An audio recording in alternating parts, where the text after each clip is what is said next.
CR Patil గారికి ఎంత హోదా ఉందో కిషన్ రెడ్డి గారికి కూడా అంతే హోదా ఉంది.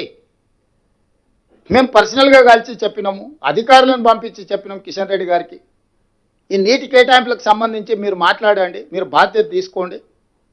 ఇప్పుడు అదే ఆంధ్రప్రదేశ్ నుంచి రామ్మోహన్ నాయుడు నుంచి అందరూ పోయి ఆడ కూర్చొని ఆంధ్రప్రదేశ్కు నీళ్ళు ఎట్లా తీసుకుపోవాలనో table to table, office to office తిరుగుతున్నారు ఆంధ్రప్రదేశ్ మంత్రులు, ఆంధ్రప్రదేశ్ నుంచి కేంద్రంలో ఉన్న మంత్రులు.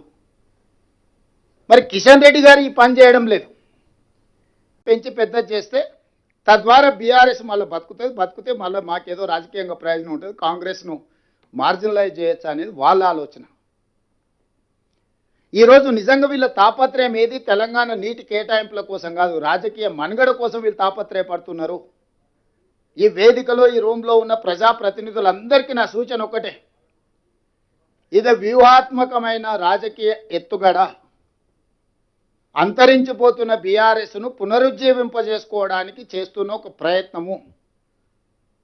దింపుడు గల్లం ఆశ అంటారు కదా, ఈరోజు దింపుడు గల్లం ఆశతోటి నదీ జలాలను అడ్డం పెట్టుకొని దీన్ని వివాదాన్ని సృష్టించి మన మీద బురద జల్లి మనల్ని దోషులుగా నిలబెట్టి రాజకీయ లబ్ధి పొందాలనుకుంటున్నారు. ఈ విషయాలను ప్రజలందరికీ వివరించాలి. మీరు ఏ ఊరికి పోయినా, మీరు గ్రామ పంచాయతీలో అభివృద్ధి కార్యక్రమాలకు పోయినా, మండలానికి పోయినా, నియోజకవర్గానికి పోయినా, జిల్లాకు పోయినా, ఇక్కడ ఉన్న ప్రజాప్రతినిధులందరికీ నా విజ్ఞప్తి ఒకటే, ప్రజలకు పూర్తిగా వివరించాలి. ఉమ్మడి రాష్ట్రంలో కొట్లాడిందే నీళ్ల కోసము, ప్రత్యేక రాష్ట్రం తెచ్చుకున్నదే నీళ్ల కోసము, ఈ ప్రాంతాన్ని సస్యశ్యామలం చేసుకోవడం. ప్రత్యేక రాష్ట్రం వచ్చిన 10 సంవత్సరాలలో చంద్రశేఖరరావు గారు ఆనాటి ప్రాజెక్టులను పూర్తి చేయకపోను మన నీటి హక్కులను స్వయంగా సంతకం పెట్టి తాకట్టు పెట్టి వచ్చిన మీటింగ్లలో.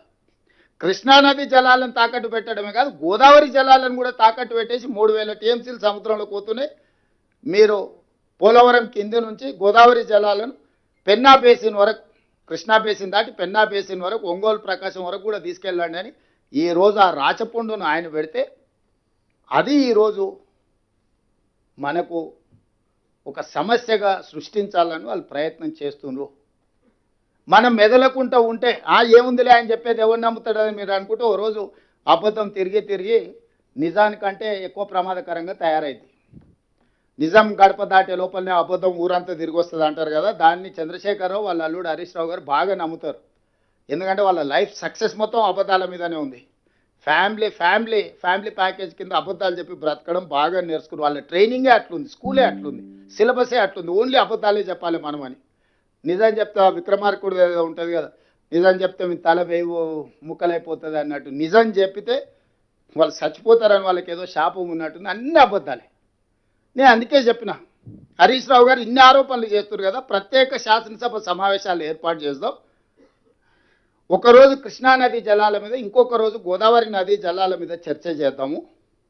మీరు ఇంత అనుభవజ్ఞులు కదా, 5 ఏళ్ళు నువ్వు మంత్రి చేసినావు, 5 ఏళ్ళు చంద్రశేఖరరావు గారు మంత్రి చేసి 20 ఏళ్ళు నీళ్ళ కోసమే తెలంగాణ ఉద్యమం చేసినావు అని చెప్తున్నారు కదా, చర్చ చేద్దాం చట్టసభలలో రాండి అని నేను వారికి విజ్ఞప్తి చేసిన. మీరు స్పీకర్కు లెటర్ రాయండి, మేము కూడా అఫీషియల్గా లెటర్ ఇస్తాం గవర్నమెంట్ నుంచి.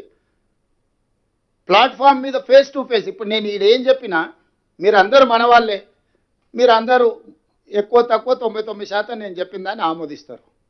నేను అట్లా వాదించదలుచుకోలే, నేను మీకు వివరాలే ఇస్తున్నా.